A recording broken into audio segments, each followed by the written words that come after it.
and welcome to another one of our In Dialogue sessions. My name is Delaney Campo. I am the Health and Wellness Director here at the Children's Museum, and we are joined today by Dr. Elisa Lowry. Hi. From Southern Mississippi. Southern Miss, yeah, yes, I'm like, I that's said right. Mississippi University State of earlier. I Southern got to remember University of Southern Mississippi. That's okay. And she is a professor of special education. And Yes. today we're talking about how to talk to kids about disabilities. This is something that's been coming up a lot around the museum, a lot, I think, just in the world in general. Parents want language to not only help their own children, but help other kids, understand disabilities. Right, of course. It's a very important topic. Yeah. So why is it important to talk to kids about disabilities, whether they have one or not? Right. So it's really important to talk about disability to children, whether they have a disability or not, because children with disabilities, particularly, once they age, they need to be able to self-advocate. They need to be able to talk about their disability and their support needs to teachers. And then at my age, at the college level, if you aren't able to express that you have a disability and express that you have specific needs for support, you will not get them. You have to be able to advocate for yourself. So starting young is incredibly important for individuals with disabilities. Also for those without disabilities, and with disabilities, actually, just humankind, we want to create a more empathetic society. We want people to have an inclusive mindset where, they understand that people with disabilities are people first. And, you see a kid on the playground, they want to play, they want to have friends, they need a little support here and there. It's the same for individuals with disabilities. So the more that we can teach acceptance, teach inclusion, teach empathy, teach that differences are not a bad thing, the better off we are as a society. So we want to teach that from birth on. Right. It's really important. Right. I love that you said that people first language, because I think that that's something that we really want to focus on is, like, you're a person, not just like this kind of... Disability should be seen as just a characteristic that a person has. So having a disability is not all that you are. I mean, just like I have white hair, it gets me a lot of attention with young children, but that is not all that I am. And so, especially kids who have more visible disabilities oftentimes get seen for their disability, or people may talk for them, and that is not what we want. We want people to understand, children to understand that kids with disabilities are people first. They are an individual, and that disability is only one part of who they are. And like you said, starting from birth, I'm imagining that that will help us to cultivate that empathetic society. Of course. So what are some developmentally appropriate ways to talk to kids about that's a really good thing. So always clear language. We believe wholeheartedly in our field about talking to kids with very specific, clear language. So especially as toddlers, using disability isn't even a term that we need to talk about. We can talk about difference, we can talk about diversity, we can talk about how kids do things differently. We can talk about disability as a term if we need to for children who are ages 2, 3, 4. They have a lot more understanding sometimes than we give them credit for, and they also are very curious. And curiosity isn't something that we should eliminate. We want kids to be curious. We don't want them to be rude, but ignoring that disability exists or that someone looks different than you do is not something that we should shh and not address. It's something that we should definitely talk about. As kids age, we want to talk about fairness. We want to talk about individuality. We want to talk about equality and what that means, because fairness and equality don't always mean that everybody gets the same thing, right? So if I can't read, I may need a recording, and that's fair because I need a support in a certain way. And so we want to talk about that with them so that when students see, or children see, one child getting to use a computer, for example, and they really want that iPad, right? But we want to make sense of that for them, that the other child needs the iPad to perform something. So we talk at first about just understanding difference, and then we move to the effect of that difference a little bit, and then we move to how we should react to that difference, right? Yeah, so it's those, like the gradual steps up of based on where your child is and their understanding of some of these concepts. Exactly, and that difference, we can start that difference is not bad. You know, that's really important to understand. The kids will notice primarily kids who look different. Yeah. Others who, so visible disabilities, those are usually physical disabilities or some type of behavior that establishes a difference early on, like stereotypical behavior. But what we want to do is make sure that children understand that that's not necessarily a bad quality, and well, not, I shouldn't say necessarily, that is not a bad quality, Right. and that can enhance friendships and play and learning more about each other. Yeah. So it's really important to not hush that curiosity, but to embrace that curiosity and to help students learn about each other. Right. I love that you said not to be rude, but to be curious. Yeah. So like kind of helping kids reframe that, you know, like questioning a little Right. bit. And we have to understand that kids will ask very direct questions. And, you know, as adults, sometimes we get really embarrassed by that because, you know, so for example, my grandchild told me the other day I was eating a lot, and I was like, oh my goodness, you know, that's not such a nice thing to say. But then I have to remember that that's just how she's thinking, is that I'm eating more than she's eating, therefore I'm eating a lot, and that's a difference. And so instead of being offended by that, I need to think about that. And so as a parent, my job is to help shape that, right? As a grandparent, to help shape that. How could we say that more nicely? What else could we think about? Let's talk about why we're eating different portions and our size and all those kinds of things. And so that's really important to think about with disability as well, that we want to shape those conversations to be kind conversations. Yeah. So instead of saying, hey, he's got a hook for a hand, you know, we might want to say, first we speak to the person, because we live in a culture in New Orleans where you always speak to people, right? If you don't, you're considered rude. So, you know, being able to speak to someone instead of staring and whispering is very important. You can always encourage kids to say hi and have a natural conversation. In a play space like this or a playground, you can always encourage your child to ask if they want to play. Of course, we have to honor if they don't want to play. You know, that's really important. But that has nothing to do with disability. That has to do with being a person first. So there are people who want to play and people who don't. And people who want to talk and people who don't. And that's what we encourage children to learn, is those differences, that you see a child, you're interested in that child, you want to get to know that child better. How do you do that? Your social skills are just as important as that other child's social skills. So, and sometimes we need our peers to help us make that contact. So shaping that is important. Right. And that's really interesting that you bring that up, because I had a conversation last week during our sensory friendly time with one of our parents, and her daughter is nonverbal. And so she said it's so difficult for her sometimes to navigate, like when you are on the playground and my daughter doesn't speak, how to communicate that to other children, other caregivers. So how do you kind of suggest that caregivers talk about their child's disability with that child and then with other caregivers or other children? Yeah, so one really important thing to remember is that nonverbal does not mean non-thinking. Right? Exactly. That's really important. We all communicate differently. Exactly. And so we need to prepare our children that sometimes people don't use words. They use other things, or they might use other equipment. And so our getting to know and be familiar with those types of things is really important. So reading books, showing examples, representation, I just can't stress how much representation is important in the disability community and for children without disabilities. So that curiosity, you see someone who's using, let's say, a picture exchange communication symbol, you can talk with your child how they're using pictures, about how the other child is using pictures to communicate. And you can ask them, can you think of any pictures that you could pull up on my phone? That's what's beautiful now about playgroups. You have a phone that can pull up all kinds of symbols and pictures in the moment. And so it makes it so much easier to communicate. And to do it on a child's level, to have the child select what picture communicates what they want to do, is really important, because then you're inviting someone. And that's what play's about, right? You want to invite someone to play. You could also parallel play. You could see what that child is doing and then parallel play next to them, and then create some interaction there if the other child wants to. And that's what's really important.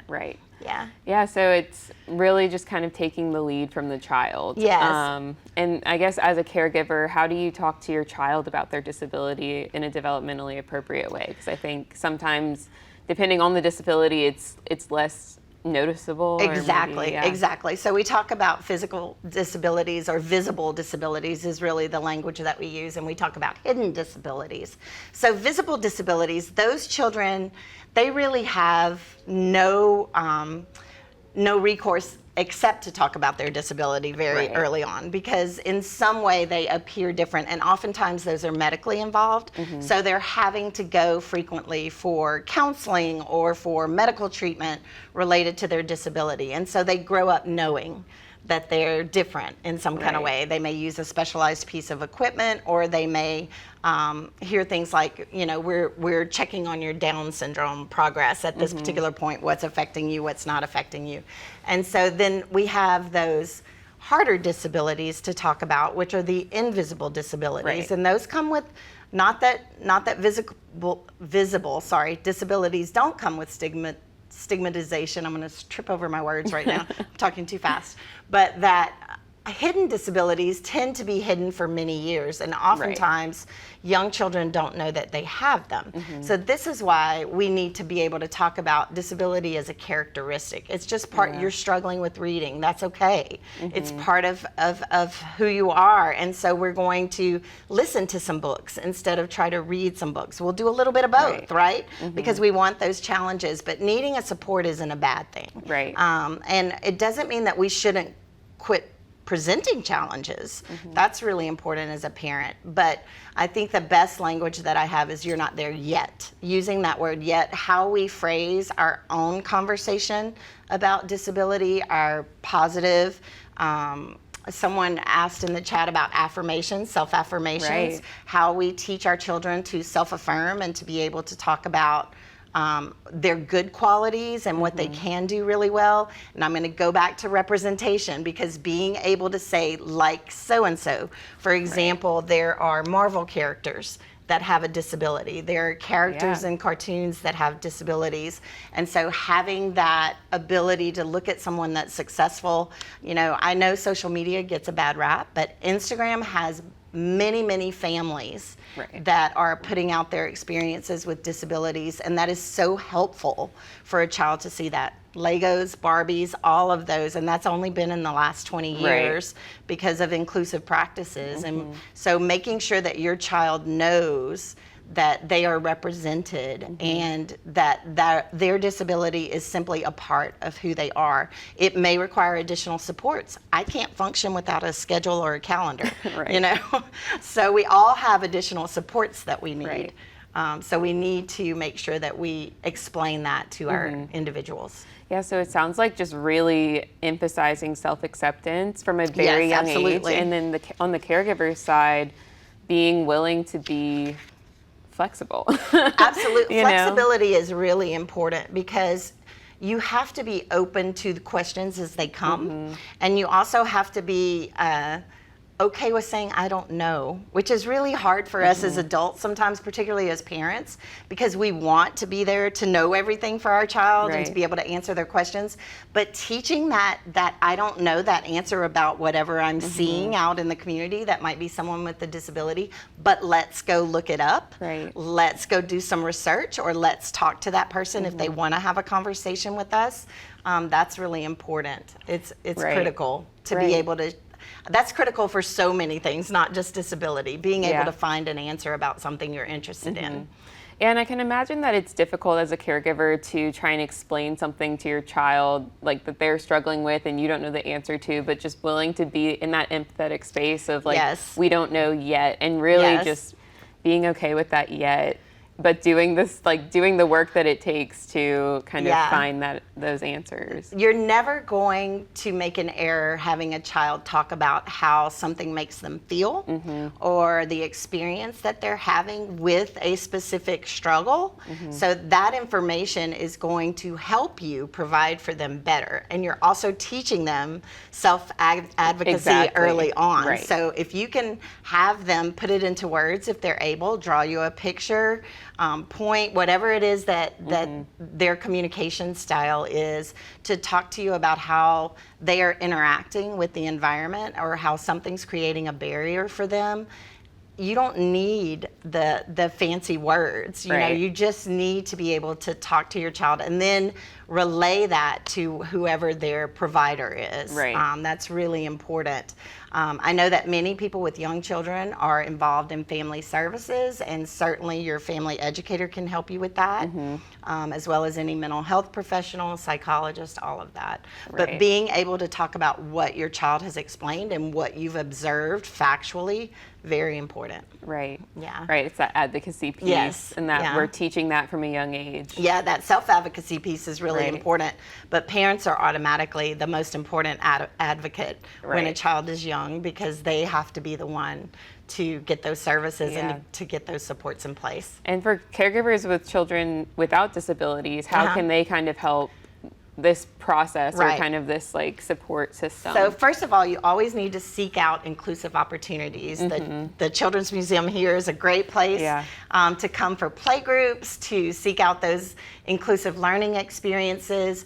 There are established parent organizations across the state where you can seek out inclusivity, making sure that at your school you are aware of the inclusive opportunities and including your child in that. I know that segregation is actually on the rise in terms of disability, and that's a financial decision, that it's easier to serve certain children within a group when you group them together, but that does not teach those of us without disabilities how to work with others. And so, you know, at a young age, you want children to be, not just at a young age, but start at a young age and mix children together in inclusive activities. And then as we age, I become the person that has been with someone who has a disability, has a friend that has a disability. If I have a business, I may be the person that hires someone with a disability or that allows them to rent my house, because ignorance, you know, is fueled by fear, or fear is fueled by ignorance. And so we want to make sure that we are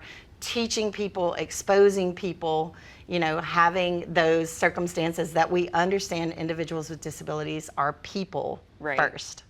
I love, we're just like going to keep coming back to that people first language, I think, because that's the most important part. It is. And I think what you said earlier too about kind of helping a child with a disability understand their modes of communication. I think all parents are doing that regardless. So like that would be a great conversation to have with your child if you're encountering that. Like, you know how you like to draw pictures when you feel this way. Like they also like to, or you know what I mean? They might be. The Down Syndrome Society has a ad campaign, or they did a few years back, called More Alike Than Different. And that is incredibly important to think about in having conversations with your child. More alike, we are more alike than we are different. And that's what's really important. And if you see a child on the playground that is using specialized equipment or has a visible disability in some way, or someone who's not understanding exactly what you're saying, you know, understanding that that child is on the playground to play. You are on the playground to play. That's where we're alike. And then, you know, the difference becomes very minimalistic in terms of that. Sure, we may need some supports, but, you know, most three-year-olds need support on the playground, You know? So that's not an unusual thing. And so we need to look at that as disability is normal. It's part of humanity. It's part of every culture. There are individuals with disabilities, and when we think about that as a normally occurring thing, we can think about it less as difference, less as an impairment of some sort, and more as, of course we expect we're going to have individuals with disabilities and people who need different supports. When I'm really tired, I need different supports, you know? We all do. That third cup of coffee is really good. Exactly. One more thing to think about is, again, from the disability community, there's a phrase, nothing about us without us, and making sure that you have individuals with disabilities in the decision-making process when things are being decided for individuals with disabilities. So if you're thinking about early childhood supports, accessing people who are self-advocates, that are adults now, that can tell you this would have helped me, or that would have helped me. You know, going to hear speakers exposing individuals without disabilities to individuals with disabilities, but also, you know, having your child that may have a disability see someone like themselves. You know, that representation, again, so very important for these conversations. And it helps, you know, parents to say, you know, back in my day, for example, that representation wasn't as clear. But now we can pull up lots of kids with lots of different challenges and share that and see someone like me, which is really important. That self-efficacy piece is for anybody. Yes, exactly. So important. It's so important. And you know, there are lots of children's books. I know that LCM has that. They have some children's books. The library has great reading times. Anybody can go to a library reading time. You know, do you have any favorites you can share with us? Books. I actually wrote down a couple. Nice. I have made a million notes, and of course have not looked at any of them. But so I'm Included is one that's really good. I don't know where I wrote them down. Play With Me is really good. I know you guys have some books here, but there's one on almost all topics. So you can, there's one called I Have Autism. What does that mean? You know? So there's some really great books out there. And I think some of these books would be good, all of these books are good for anybody. Right? It's not just like... I read books about culture. I read books about different races, about disability to my grandchildren, because I want them to understand and accept everyone. And as an adult, you know, we have to show that open-mindedness, that thanks for teaching me. That's something that we can say, you know, thanks for your willingness to teach me about this. Thanks for explaining to me how you communicate, you know, having that positive language that you respond to someone with a disability, so that you are prizing what they're doing. You're affirming that they are doing a great thing. And that's not great because they have a disability. We don't want to, you know, really, we don't want to celebrate the fact that, oh, someone had a disability and they did X, Y, Z. And that's what makes it good. No, someone communicated with me about how they're using a tool. They showed me a skill. They played well together. Those are the things we really want to look at and celebrate, that a person is a person. And they have the same wants and desires that others have. That's what quality of life is about. We all want the same things. And more alike than different. I love that phrase. That's a really great way to kind of think about this conversation. One thing is, like, I know kids can just say things offhand. So you're eating a lot. So, like, how would you, if you're caught off guard and you don't know what to say? Like, how should a caregiver respond, or how can they approach that conversation? I think you shape, first of all, that's the technology that we use, or the method that we use. We shape conversations. So if I think of my youngest son, we used to have a postman that had a prosthetic hook. And my youngest son was terrified of him. He really was terrified of that. And so we talked about the idea that maybe you could just say hi and ask him, and he was too scared to do it, you know. And so then what we did was we looked at that representation. We looked at different people with prosthetics. We watched some documentaries on people with prosthetics, and he started thinking it was pretty cool, you know, like it was pretty cool. Now, in the moment, he did not say anything inappropriate. Certainly, children do that. And so what we want to do is we want to say, well, maybe you could go say hi. You know, maybe you could say hi. Maybe you could say, I really like your wheelchair. It sounds like you're curious about their piece of equipment. Maybe you could, do you like it? Maybe you could say, you know, you like it. We don't want to force things. And we also don't want to put parents and families in the teaching mode. Just because you have a child with a disability doesn't mean that if you're in line at Walmart and your day has been long, that you want to take a moment to teach someone about your child's stimming behavior, for example.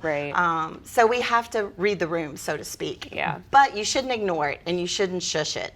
So you should use it as a teaching moment. Right. And that can be between you and your child, or that can be inclusive of the other people if Right. if they're willing. Just depending on the Right. situation. You have to read the room. Right. Because, I don't always want to be social, Absolutely. Especially in the grocery line. I'm like just trying to get And so, we have to talk about that. Right. But curiosity is not bad. Right. And curiosity about other people and how they talk and how they look, those things are not bad. We just have to talk about them with respect and with dignity for the people that we're talking about, right? And maybe I'm imagining just a situation where you don't know what to say and something's, a situation is unfolding. Maybe you could say, that is a great question. Right. Let's talk about it later. You can, and you can always apologize to the parent if you Yeah. think something really rude has been said. Right. To the parent and to the person. It's really important that we not overlook someone with disabilities.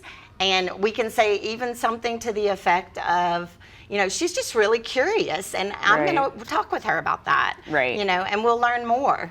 And I think what you said is important about including the people the person. if they want to be included, right? Because sometimes it is exhausting, having these conversations. Oh my goodness, it is exhausting, and we shouldn't put no parent, whether they have a child with a disability or not, should be put in an immediate teaching situation if they don't want to be there. Right. We have to respect each other's space as human beings, and so it's okay to say, not right now, or hi, but we're going. So it's okay for that, but don't ignore your child's curiosity. That's a time to get a book, look for a play group, watch a movie, do something. Right. And I loved earlier the example that you used with your grandchild, why don't we think of a nicer way to ask that question? Exactly. That's my go-to is how else could we ask about that? Or acknowledging the curiosity. I always think it's really important to acknowledge curiosity, because curiosity leads to learning, right? And it leads to investigation. So it's fine to acknowledge the curiosity. I think that's a good thing, but then take it to a positive angle, right? So how could we learn more about this? Where could we? I think we could go to the library and maybe see if there's a book on that, and learn more about that. Or do you play with anyone that uses a wheelchair in your school?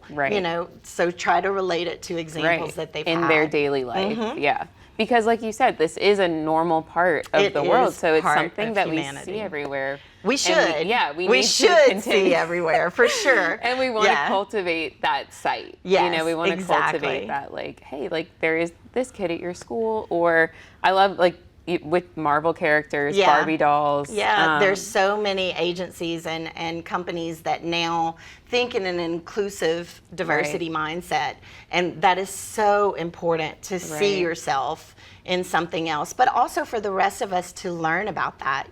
There's so many actors now on TV that are actually individuals with disabilities. And they're working alongside actors without disabilities, and that's an included environment when we all have membership within the same group, not when we're a separate group. So there are reasons that individuals may need some services that are separated, but in society we want to try as much as possible to be an inclusive, especially at the early childhood level. We're all learning, and it's the easiest time for us to all play together. Definitely. And that's when we can cultivate that. Exactly. That mindset of it's not a big deal. It's she's my friend, or he's my friend. And oftentimes those friendships don't come, they have nothing to do with the child's disability. They have to do with, I think he has pretty cool shoes, or I think he has the best backpack, or the best toys. Are there any community resources that you can think of that we can point people towards? There are some great community resources, and I did find where I wrote those down. Great. I know. That's terrible, my notes. So within New Orleans, there are, of course, the Louisiana Children's Museum. That is, of course, a resource that you would want to use. Families Helping Families has regional groups all over the state, and they do a really good job of supporting families. That's what they're here for. The Governor's Office of Disability used to exist. Bambi Polazola, who's in St. Landry Parish, ran that. And so there's still some resources from that are up. Louisiana Disability Talk is a Facebook page that parents talk. Yeah. I would encourage you to remember that you want to try to seek out evidence on anything that's suggested. Yeah. There are so many people that take advantage of sort of the need for help in families. And so you want to make sure that whatever you're investing money or time in, because both of those are so valuable, that you're looking at something that really has evidence behind it. And then the Family Resource Center through the Louisiana Department of Health. Also, the Developmental Disabilities Council in Louisiana trains advocates to work in legislature and other things. And these are young adults that do this, so it's really fantastic. So there are lots of resources. And then, of course, nationally, you were talking about your family and the Autism Society of America, how important that is. And then I'm really involved in the National Down Syndrome Congress and National Down Syndrome Society. The Down Syndrome Congress is in Dallas. Their conference is in Dallas in July. There are all kinds of professional groups. Council for Exceptional Children is our professional group as educators, but they also have family groups within that as well. Most things that are federally, well, all things that are federally grant funded are free, so online. So the National Professional Development Center for Autism has what's called the AFIRM, AFIRM, modules that are free that you can teach yourself about all kinds of methodologies and diagnoses, teaching strategies that you can use at home. Right. It'll say autism, but remember, those things have been tried with many types of disability. So just the idea that it says autism, don't let that throw you. Yeah. And you can, I mean, those are things that anybody can access. Right. Really fantastic. Right. Yeah, and I imagine like that would be a great resource for you to point to look at with your kid. You know, it might be a little high level. Right. Some things are better than others in terms of looking at with your child. But there are certainly family things on those sites. So most sites have a family and an educator site. And so you're going to want to go to the family stuff if you're sharing something with your child. Right. Yeah, that sounds, thank you for sharing all of No, those. I and love I'm that. sure that there are more that we like aren't even thinking about. And then, you know, your local universities typically have someone in disability, whether it be a psychologist or whether it be a special educator that can help you with those types of resources. Don't hesitate to reach out to them. Right. And then, you know, I know quite a few people here in New Orleans, like George Hebert, who is a school psychologist at LSU Health Sciences Center, Human Development Center, is wonderful if you need things. Julie Riley, there are lots of people who are really good in this field locally that can help. And I think the benefit is that those people are people that want to help. That's why they're in this. Absolutely. So like ask the questions that you need. Very few people go into the disability community, you know, to make money, so to speak. That's not a thing. It's, you know, educators are not in it for that reason. So, you know, people want to help people and they want to support others. Right.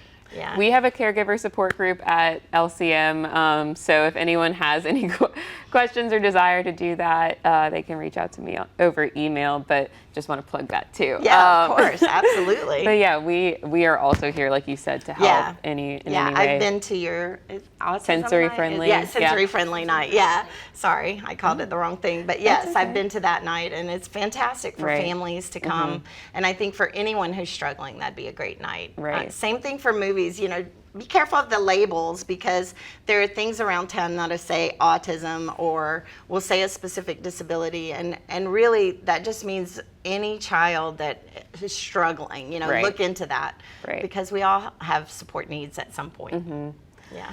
If there's one takeaway we want to give, what do you think would be a good thing for people to kind of take from this conversation? Most importantly, the takeaway is that people with disabilities are people first, and that's part of the normal community. And disability is only one characteristic of who that person is. And if we can remember that they are not an autistic child, that Right. they are a child who has autism, but also somebody's son, somebody's sibling, somebody's grandson, Yeah. all those things, somebody's friend. Yeah. Those are more important in many ways than that disability characteristic. Right, and finding those connections. That's Absolutely. I'm like so struck by that more Yeah. like than different. Yeah. Thank Yeah. you to the Down Syndrome Society for that. But yeah, I think Yeah. that's really beautiful. Yeah, Like, it people is a first beautiful and- thing to think about that. And I think about that in terms of all people, Right. Right. regardless. We are more alike than different. We all want safety. We all want happiness. We want Yeah. security, those quality of life indicators. There's been lots of studies to show that we all are searching for the same things. Yeah. So that's really important to remember. Yeah. Well, thank you so much Yeah, for of joining us course, today. Of course.